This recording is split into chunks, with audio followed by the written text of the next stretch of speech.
The moving truck was a giant white whale, beached in the middle of my new, tranquil suburban street. The ramp was down. My life in a chaotic jumble of boxes and furniture spilling out onto the lawn. And blocking my driveway, they're red and blue. Lights flashing in a silent, strobing dance of authority were 2 local police cars. Standing on the perfect emerald green grass of the lawn across the street was Brenda, the president of the Tranquil Pines Homeowners Association. She had her arms crossed, a thick binder of rules tucked under one arm, a look of pure, unadulterated triumph on her face. She was the one who had summoned them. She was the architect of this humiliating welcome party. A tall, stern-looking police sergeant was walking up my new driveway, his expression a mixture of annoyance and official seriousness. Brenda was right behind him, a yapping dog at his heels.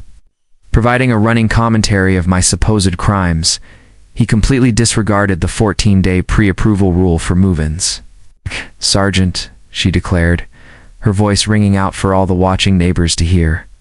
"This is a flagrant violation of Covenant 12.7. This entire move is unauthorized. We have no idea who this man is. He hasn't been vetted by the committee. For all we know, he's a security risk to the entire community. You have to shut this down right now." The sergeant stopped in front of me. He looked at the chaos of the move. He looked at my sweaty, tired face. "How you do?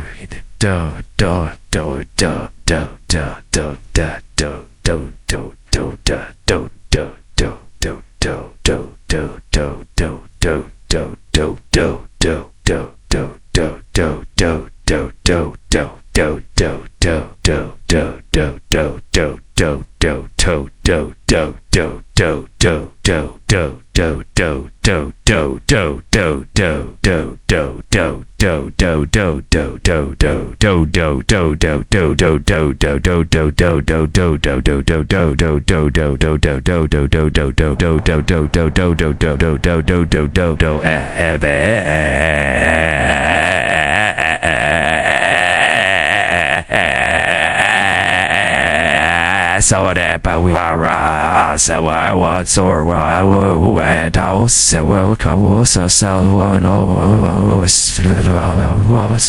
he was going to side with her. He was going to stop my move.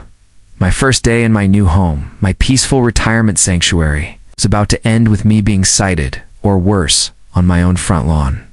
And that's when everything went wrong. Before I tell you what happened next, drop a comment. What would you do if this happened to you? And subscribe to HOA Files. To understand that moment, that perfect storm of suburban tyranny and bureaucratic absurdity, you have to understand the life I was trying to leave behind. My name is Frank, and for the 35 years before that morning, I was a police officer. I started as a beat cop walking a tough neighborhood, and I ended my career as the chief of police for a major metropolitan city. My life was a relentless cascade of crises. I've commanded officers during riots. I've managed multi-agency responses to natural disasters. I've sat with grieving families. And I've looked pure evil in the eye in the cold, sterile light of an interrogation room. My world was one of stress, of constant pressure, of decisions that carried the weight of life and death. It was a life of service, a life I was proud of, but it had taken its toll. The job grinds you down. It wears away at your soul. When I finally retired, all I wanted was the opposite of the life I had known. I wanted silence. I wanted anonymity. I wanted to be a person, not a position. I wanted to move to a place where nobody knew my name, where the only command decision I had to make was whether to plant tomatoes or cucumbers in my garden. I found what I was looking for, or so I thought, in a small, beautiful, cabin-style house. In a community called Tranquil Pines. It was an hour away from the city I had served, in a different county, a place where I could just be Frank, the quiet new guy at the end of the cul-de-sac. It was my escape, my happily ever after. The first crack in this tranquil facade appeared during the home buying process. The sale was contingent on the approval of the Homeowners Association, and that meant an interview with its president, Brenda. Interview was less of a welcome and more of a deeply invasive interrogation. She sat across from me in her perfect, sterile living room, a room that looked like no one had ever actually lived in it, and she grilled me. She wanted to see my bank statements, my credit report. She asked about my previous marriage, my children, my reasons for moving. "We have a very rigorous vetting process here in Tranquil Pines," she'd said, her voice dripping with a condescending superiority. "We don't just let anyone in, you understand. We have a certain standard to maintain. We are a community of like-minded, successful individuals." I was a man who had undergone FBI-level background checks my entire life. To be sitting here, being judged by this woman as to whether I was good enough to live in her neighborhood, was both insulting and deeply absurd. But I wanted the house, so I bit my tongue. I played the game, and apparently I passed. A week before my scheduled move-in, a thick, professionally bound welcome packet arrived. It was from Brenda. Inside, along with the 300-page book of covenants and restrictions, was a brightly colored, freshly printed addendum. New bylaw apparently passed at the last board meeting. Bylaw 12.7, coordination and approval of new resident move-ins. All new residents must submit a formal move-in plan to the Architectural Review Committee ARC no less than 14 business days in advance of their scheduled move. This plan must include the name of the moving company, the size of the vehicle, and the exact hours of operation. The ARC reserves the right to deny or reschedule any move-in that is deemed to pose an undue disruption to the peace and tranquility of the community. I stared at the page in disbelief. I had already booked and paid for my movers, a reputable company I had scheduled months in advance. My move was in 9 days. It was a classic petty power trip, a rule designed to establish dominance from day 1. My inner monologue was a battle. The retired police chief in me wanted to call her out on this ridiculous, likely unenforceable rule. But the new, retired Frank, the man who just wanted a quiet life, decided to take a more diplomatic approach. I emailed her. I politely explained that I was the new owner of 12 Aspen Court, that I had just received the packet, and that I was unaware of this very recent rule. I explained that my movers were already scheduled, and that changing the date would be a significant financial hardship. I assured her that we would be as quiet and efficient as possible. I was trying to be reasonable. Her response, which arrived less than 10 minutes later, was a masterclass in East Cold bureaucratic indifference. "Frank," it began, the use of my first name somehow feeling more insulting than a formal address. "An unapproved move-in is a serious violation of the covenants that you, as a new homeowner, have legally agreed to abide by. The 14-day rule is the rule. There are no exceptions. If an unapproved moving vehicle attempts to enter the community, it will be denied entry at the gate. If you attempt to circumvent this protocol, you will be subject to a $500 fine for the first offense." I trust this clarifies the matter. Unbelievable. The rage I felt was a familiar hot flush on the back of my neck, but so was the wariness. This was the kind of petty, irrational nonsense I had spent a lifetime dealing with. I took a deep breath. I knew that the gate to the community was a flimsy, decorative wooden arm that was almost always left in the up position. Her threat was mostly a bluff, a test of will. I made a decision. I was the legal owner of the house. I had the keys, had the deed, was moving in on my scheduled day. The morning of the move was bright and clear as the big moving truck rumbled down the highway, and I followed in my own car, a knot of anxiety in my stomach. As we turned into the entrance of Tranquil Pines, my heart was pounding. And just as I suspected, the flimsy wooden gate was wide open. The moving truck didn't even have to slow down. We drove right through without issue. I felt a small, triumphant surge of relief. Maybe she had just been bluffing after all. But as we pulled up to my new house, my new life, at the end of the quiet cul-de-sac, I saw her. Brenda. She was standing on her porch across the street, her phone pressed. To her ear, her face a mask of pure, unadulterated fury, was watching us.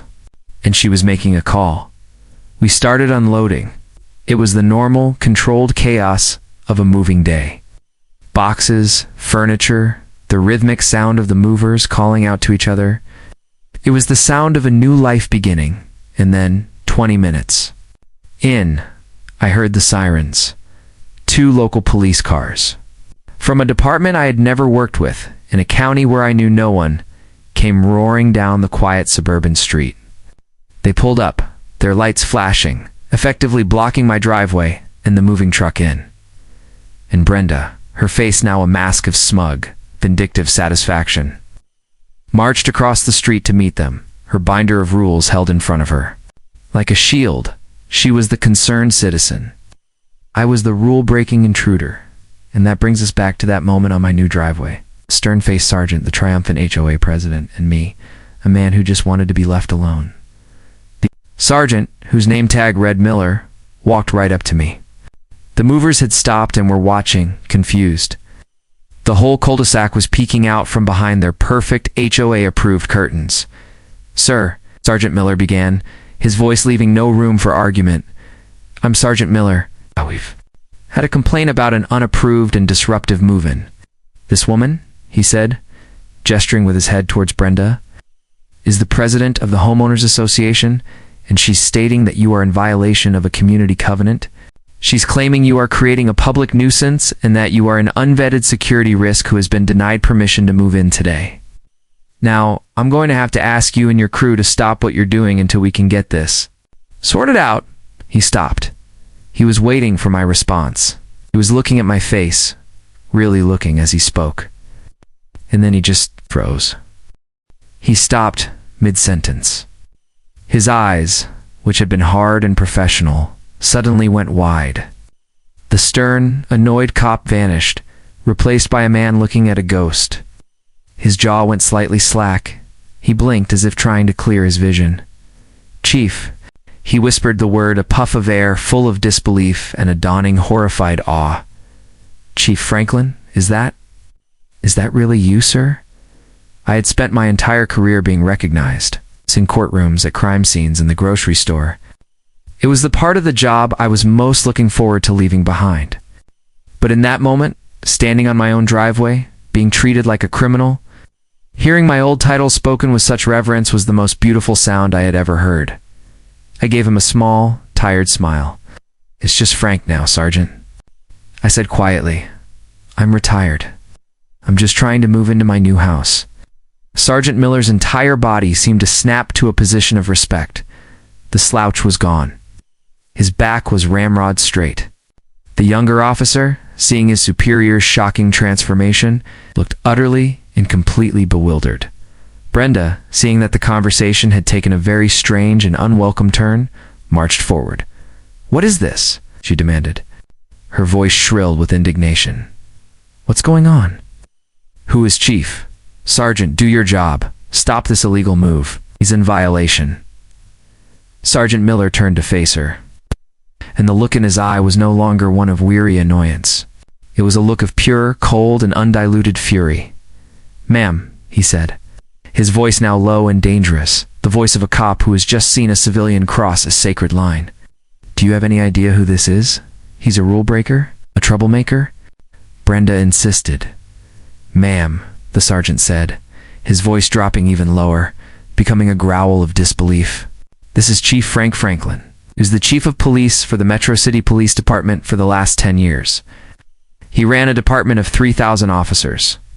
He has more commendations than you have roses in your prize-winning garden. He is a living legend in every precinct in this state. And you," he said, his voice now dripping with a contempt so profound it was almost palpable, "called the cops on him for moving into his own house?" Brenda's face went through a spectacular, silent, and deeply satisfying series of transformations. First, confusion, then a flicker of disbelief. Then a dawning, apocalyptic horror, as the full, catastrophic weight of her mistake came crashing down upon her. Her mouth opened and closed, but no sound came out. The sergeant wasn't finished. He was a man who had clearly respected his former chief, and the insult to him was a personal one. He turned to his young, wide-eyed partner. "Officer," he said, his voice now a lecture. "For your education, this is the chief who wrote the active shooter response protocol that our entire department, and every department in this region, uses. This is the chief who was on the ground, directing operations during the '08 riots, and got a medal for valor for it. This woman, he said, his voice now filled with a disgust that was a joy to behold, is trying to have him cited for an unapproved moving truck. The humiliation was absolute. It was public. It was profound.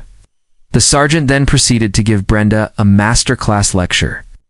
Right there in the middle of the street, on the legal definition of harassment, the proper and improper use of 911.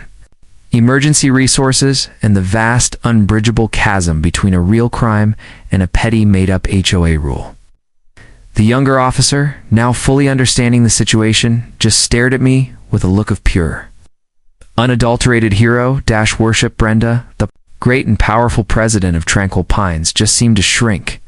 Her authority, her power, her entire self-important world had been vaporized in an instant by the one thing she could never have predicted: the quiet, unassuming past of the new guy at the end of the coal-to-dash sack.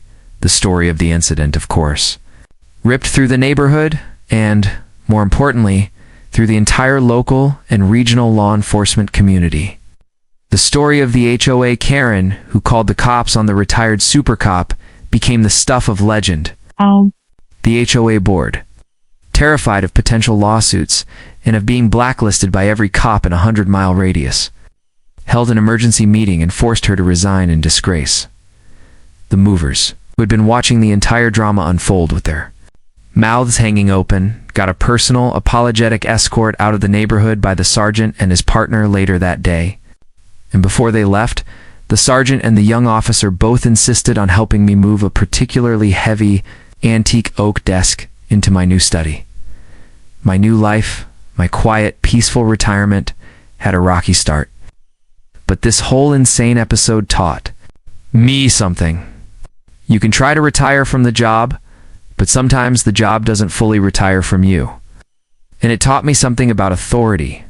Brenda thought her little binder of rules, her title, her position of power over her neighbors, gave her real authority. She had no idea that she was trying to flex on a man who had commanded an army of real-world rule enforcers for a living. She thought she was the law in her little kingdom.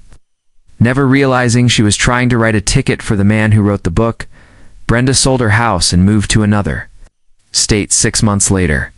But the new HOA president is a retired internal affairs detective from my old department, a man who spent his entire career investigating other cops. And he and I have a very, very long and complicated history.